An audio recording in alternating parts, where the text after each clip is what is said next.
Assalamualaikum warahmatullahi wabarakatuh. Semoga kita semuanya selalu sehat, sukses, sejahtera, selamat-selamanya, panjang umur dalam lindungan Allah Subhanahu wa Ta'ala, Tuhan yang Maha Esa. Sahabat-sahabat sekalian, dalam kesempatan ini seperti biasa saya akan menyampaikan salah satu rilis yang terkait dengan pelaksanaan pembelajaran tatap muka terbatas yang akan dilaksanakan oleh pemerintah di masa COVID-19 ini. Walaupun ada dua pandangan di kalangan orang tua.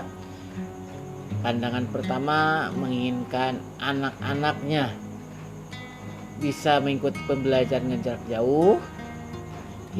Pandangan kedua adalah yang berkeinginan anaknya bisa sekolah bertatap muka seperti yang reguler walaupun secara terbatas. Dari dua pandangan ini tentunya pemerintah menghendaki pembelajaran itu dilaksanakan secara tatap muka namun terbatas seperti yang dijelaskan oleh Kemendikbud berikut ini. Saya akan bacakan penjelasannya yang dikeluarkan oleh Direktorat Sekolah Dasar, Direktorat Jenderal PAUD Dikdas dan Dikmen, Kementerian Pendidikan, Kebudayaan, Riset dan Teknologi yang dirilis pada 4 Juni 2021 kemarin, di mana dinyatakan pembelajaran tatap muka tetap dilaksanakan agar tidak terjadi learning loss, tidak ada kerugian ataupun tidak ada kehilangan anak-anak untuk tetap belajar setelah beberapa lama tidak belajar tatap muka di sekolah. Baik, kita bacakan rilisnya. Pemerintah tetap akan membuka sekolah dengan skema tatap muka secara terbatas pada Juli tahun ini. Kebijakan pembelajaran tatap muka PTM terbatas tetap diambil meskipun saat ini ada kenaikan jumlah kasus positif COVID-19 pasca libur Lebaran. Jadi seakan-akan pemerintah memaksakan untuk melaksanakan pembelajaran terbatas bagi peserta didik. Tentunya niat ini adalah mempertimbang tentang kebutuhan anak itu sendiri. Saya kira demikian ini pemerintah ini. Seperti yang disampaikan oleh Menteri Pendidikan, Kebudayaan, Riset dan Teknologi Mendikbudristek Nadiem Anwar Makarim, bahwa tidak ada tawar-menawar demi pendidikan. Nadiem menegaskan masa depan Indonesia sangat bergantung pada sumber daya manusia. Nah, itu sangat-sangat keras nampaknya. Tidak ada alasan, tidak tawar-menawar, harus dilaksanakan. Tapi tentu kita juga harus mempertimbangkan keselamatan, keamanan, kesehatan peserta didik, juga tenaga pendidik dan tenaga pendidikan dan masyarakat. Dilaksanakan tetap kuat tapi harus mempertimbangkan keselamatannya. Selain itu, kenapa pembelajaran tatap muka harus dilaksanakan pada Juli nanti? Karena peserta didik sudah cukup lama belajar di rumah. Dikhawatirkan akan terjadi learning loss. Alasan lainnya, karena pemberian vaksin kepada tenaga pendidik sudah diprioritaskan. Papar Direktur Sekolah Dasar Dr. Randa Sri Wahyuningsi MPD dalam wawancara yang disiarkan secara langsung di televisi Channel Indonesia Jumat 4 Juni 2021. Nah, itu yang dikhawatirkan adalah dengan tidak adanya tatap muka itu dikhawatirkan terjadi learning loss, ada kerugian, ada kehilangan bagi anak peserta didik karena sudah lama tidak belajar dengan tatap muka. Sri Wahyuningsi mengatakan melakukan pembelajaran jarak jauh masih dinilai kurang efektif karena banyak hambatan. seperti kurangnya ketersediaan sarana prasarana, khususnya untuk jenjang sekolah dasar yang berada di pelosok daerah. Ya tentunya seperti di Kalimantan itu infrastruktur dan fasilitas itu tidak seperti di kota-kota besar. Untuk pembelajaran jauh masih perlu dipertimbangkan itu. Nampaknya perlu ada batasan-batasan mana saja yang harus pembelajaran tatap muka dan mana yang bisa melalui daring dengan pertimbangan kondisi penyebaran COVID-19 ini. Kita lanjutkan. Inilah yang mendorong pemerintah untuk segera melaksanakan pembelajaran tatap muka pada saat vaksinasi kepada tenaga pendidik sudah dilakukan. Ibu Sri Wahyuningsih, Direktorat Sekolah Dasar menjelaskan, pembukaan pembelajaran tatap muka ini diwajibkan hanya bagi sekolah yang gurunya sudah divaksinasi.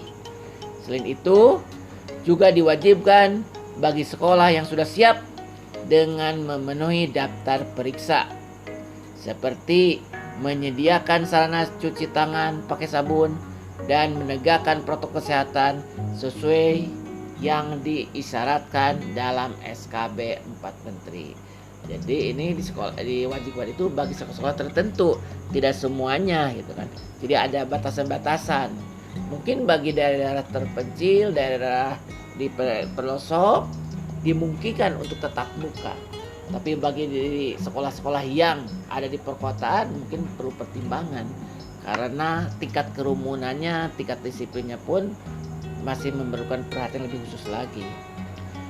Kita lanjutkan. Dan yang tidak kalah pentingnya adalah sinergi kita bersama, khususnya pemerintah pusat dan pemerintah daerah sebagai pemegang otonomi pengelolaan pendidikan dari masing-masing jenjang untuk lebih optimal sosialisasikan kebijakan pembelajaran tatap muka kepada orang tua murid, katanya. Sri Wahyuningsih memahami apa yang dikhawatirkan oleh para orang tua murid terkait pembelajaran tatap muka. Oleh karena itu, pemerintah menerapkan pembelajaran tatap muka secara terbatas dengan beberapa regulasi yang sudah disiapkan, sehingga kekhawatiran untuk sekolah menjadi klaster baru penyebaran COVID-19 tidak terjadi. Kami sudah melakukan berbagai upaya agar pembelajaran tatap muka dilaksanakan, dimulai dari melakukan pemantauan terhadap persiapan sekolah untuk melaksanakan pembelajaran tatap muka hingga memfasilitasi pemberian vaksin kepada pendidik. Tapi apabila ada warga sekolah terkonfirmasi positif COVID-19, sekolah tersebut harus ditutup sementara dan akan dibuka kembali jika sudah dinyatakan aman, katanya. Jadi dicoba dulu, apabila ada yang terkena segera ditutup sementara untuk dinetralisir sekolah itu sehingga tidak terpapar yang lainnya. Sri Wahyuningsih menegaskan pembelajaran tatap muka diprioritaskan untuk sekolah yang tenaga pendidiknya sudah divaksin. Selain itu, sekolah juga harus memenuhi daftar periksa di bawah pengawasan Dinas Pendidikan Kabupaten Kota bersama Satgas COVID-19. Masyarakat juga diharapkan ikut bersama-sama memantau kesiapan satuan pendidikan dalam melaksanakan pembelajaran tatap muka. Sahabat-sahabat sekalian, beberapa alasan mengapa pembelajaran tatap muka terbatas dilaksanakan. Alasan pertama, karena kata pemerintah anak-anak sudah terlalu lama ini, setahunan lebih anak tidak sekolah.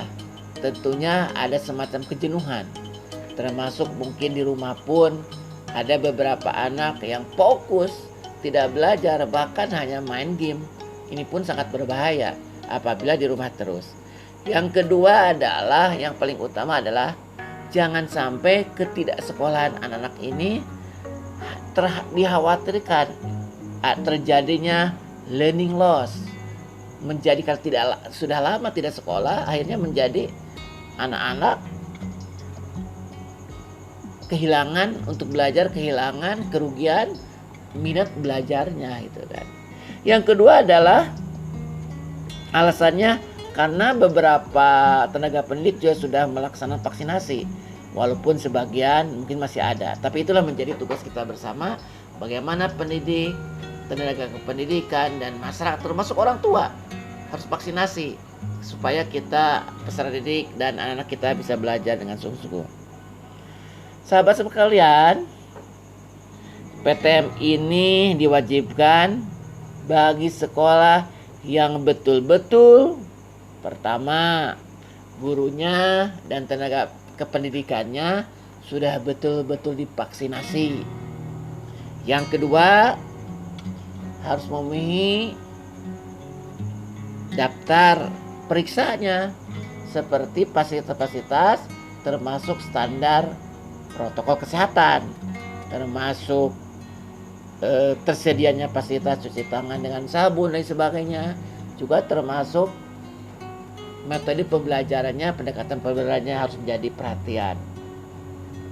Sahabat-sahabat sekalian, tadi juga disampaikan apabila pada saat pembelajaran tatap muka terbatas itu terjadi ada yang terpapar, maka segera sekolah itu harus dihentikan sementara untuk dinetralisir kembali sehingga tidak terjadi paparan yang lebih meluas lagi. Sahabat sekalian, kira-kira apa yang harus dilakukan dengan harapan pemerintah ini? Yang paling utama tentunya adalah pastikan, sosialisasikan, dan yakinkan kepada orang tua melalui komite sekolah untuk memastikan bahwa PTM terbatas itu penting dengan berbagai alasan yang kita bisa sampaikan. Disarankan PTM terbatas itu hendaknya disosialisasikan kepada orang tua dan yakinkanlah kepada orang tua bahwa PTM itu aman. Disinilah peran komite sekolah, peran sekolah sosialisasi kepada orang tua sehingga seorang tua tidak merasa khawatir dengan PTM terbatas itu. Yang berikutnya adalah pastikan tenaga pendidik dan tenaga pendidikan dan pendukung sekolah harus divaksin betul-betul, terutama bagi guru-guru yang rentan ataupun usia-usia lanjut. Dan yang lebih khusus lagi adalah peranan orang tua. Apabila pembelajaran tatap dilaksanakan secara terbatas, maka orang tua pun tidak membiarkan begitu saja. Ikut bertanggung jawab, ikut mengawasi anaknya, misalkan mengantar lebih cepat, pulangnya pun harus lebih cepat lagi. Jangan sampai anak setelah pulang sekolah terjadi kerumun-kerumun dengan temannya. Bahkan terkadang anak itu bisa berkerumun di tempat-tempat jualan-jualan. Yang ini berakibat tidak baik bagi kondisi kita. Jadi itulah yang perlu disampaikan. Sekali lagi, ini mau tidak mau, suka tidak suka, pemerintah harus dilaksanakan. Tapi keselamatan anak, keselamatan orang tua, keselamatan tenaga pendidik dan kependidikan menjadi utama. Belajar dilaksanakan, pemerintah pun dilaksanakan, tapi keselamatan anak, keselamatan orang tua, keselamatan guru, dan tenaga pendidikan harus menjadi prioritas yang utama juga. Sekian yang perlu sampaikan. Mohon maaf atas kekurangannya. Duan jibahalap lehiji papa. Terima kasih.